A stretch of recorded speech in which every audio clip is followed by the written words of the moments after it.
Akala mo ba malas ka lang sa workload? Baka biktima ka na ng management gaslighting na akala mo ay normal lang sa office culture. Number 5.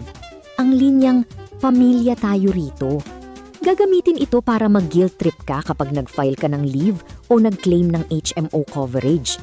Tandaan, business ito, hindi reunion ng inyong angkan.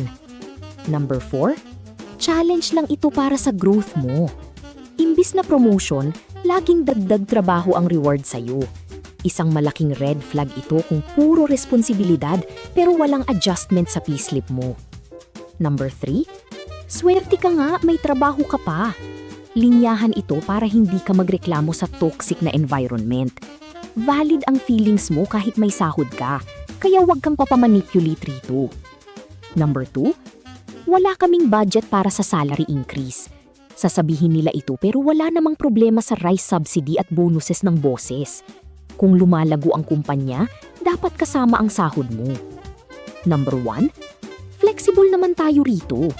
Madalas itong maskara para sa hybrid work setup na wala ng boundaries. Kung pati linggo ay tinitadtad ka ng chat, gaslighting na yan. Respeto sa oras, kapatid. Huwag hayaang maubos ang bait mo sa maling kultura. Karapatan mong tratuhin ng tama at may sapat na compensation. Kaya sige lang, laban lang. Follow for more tapes.